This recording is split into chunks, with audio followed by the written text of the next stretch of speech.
Kryeministri Kurti paraqitej sikur që të vinte për herë të parë dhe të paraqiste vizionin e tij si kryeministër. Çdo projekt ligj që ka kaluar në institucionet përkatëse dhe asnjë vendim nuk është marrë jashtë rendit kushtetues. Kemi me pas që Kosova ka me pas probleme serioze mi implementu ato ligje. Legislatura e 10 e ka nisë punën mrapsht edhe e përfundoi edhe më mrapsht. Qeveria dhe shumica parlamentare kanë vepruar në një ritëm të shpejtë për shkak të nevojës për vendimarrje efikase dhe jo me idenë për të shmangur demokracinë. Çdo projekt ligj që ka kaluar në institucionet përkatëse dhe asnjë vendim nuk është marrë jashtë rendit kushtetues. Për kritikat ndaj transparencës së kabinetit qeveritar, qeveria Kurti ka ndërtuar qeverinë mbi bazë të besimit qytetar dhe rezultateve zgjedhore. Emrat dhe struktura e kabinetit janë prezantuar në kuvend sipas procedura kushtetuese dhe secili ministër mban përgjegjësi publike për punën e tij. Për lidhje me ekspozea që është dukur e shkurtër, programi lëvizjes vetëvendosje është njohur publikisht edhe është, si më thënë, është trumbetuar edhe gjatë fushatës dhe është konfirmuar me një mandat prej 50%. Ekspozea ka reflektuar prioritetet kryesore, ndërsa zbatimi konkret matet pastaj përmes punës së institucioneve. Që nga fillimi i kësaj legjislature është pa që shumica parlamentare më tepër ka pas synim përgatitjen për zgjedhje të reja, sesa që ka pas një agjendë serioze legislative apo qeverise.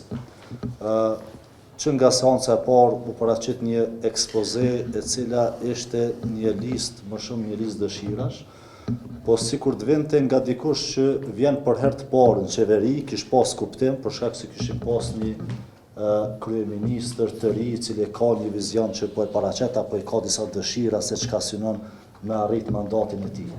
Mirë po i kishim të njëjtat premtime që ishin dhënë edhe para 6 viteve kur i kishte fituar spari zgjedhjet. Dhe në atë ekspoze paraqiteshin sikur premtime të reja, pa dhënë asnjë llogari se çka u bë këto 6 vjet që nuk u realizuat paktën në njëra prej tyre. Domethënë atë ditë kryeministri Kurti paraqitej sikur që të vinte për herë të parë dhe të paraqiste vizionin e tij si kryeministër dhe abstrahonte në tërësi nga ato 6 vjet që i kishte kaluar me të njëjtat premtime që i ka pasur më herët. Pra, pa dhënë asnjë llogari, asnjë përgjigje.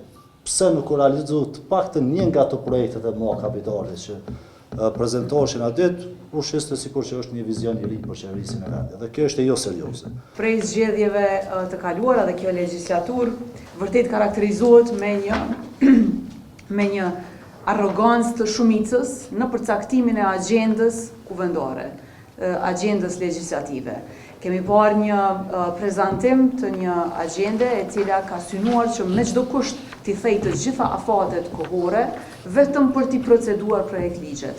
Dhe cilësia e këtyre ligjeve nuk ka qenë asnjëherë preokupim i shumicës. Dhe kur ka një parti politike, kur ka kaq shumë vota, me arrogancën e saj i ka tejkaluar ato ligje dhe ka arritur që t'i miratoj, për çka vërtet lë për të dëshiruar edhe implementimi. Kemi me pas që Kosova ka me pas probleme serioze mi implementu ato ligje sepse nuk përkojnë me realitetin. E para prej konstituimit të kuvendit, kemi parë një mos respektim, një tendencë për të imponuar ligjet dhe duke ju evituar posaçërisht diskutimeve publike. Kur nuk respektohen afatet dhe iket diskutimit publik, nuk i adresohen çështjet e grupeve të interesit, e personave që vërtet preken më shumë nga këto ligje, duke i përjashtuar nga procedura e hartimit të ligjit, vërtet e ka cënuar demokracinë e kuvendit. Legislatura e 10 e ka nisë punën mrapsht edhe e përfundoi edhe më mrapsht. Dhe paka shumë kjo reflektohet për në gjuhën hulumtuese edhe në gjuhën e raporteve edhe në raportin e juaj. Pse e thëmë kështu? Në ditën e nisjes së kuvendit, është kërku vot për deputetve, pa e pas për para deputeti s'paku ekspozion, s'paku një orientim politikave strategjike që qeveria kërkon votën për deputet. E për ma keq, nuk e kemi pas as listën e ministrive, as emnat e ministrave që dalin. Kjo ka qenë nisja.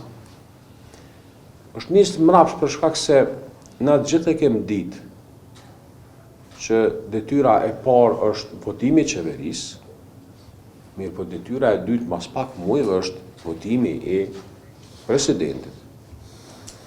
Edhe për gjatë kësaj kohe, pasi që është nisë mrapsh, ka ndodhur disa momente në të cilat më shumë kem pa tendencë të dominimit të agjendës së qeverisë ndaj kuvendit, se sa rolin e kuvendit me zhblloku situatën në cilën ne u ballafaqojmë dhe që ballafaqohen qytetarët.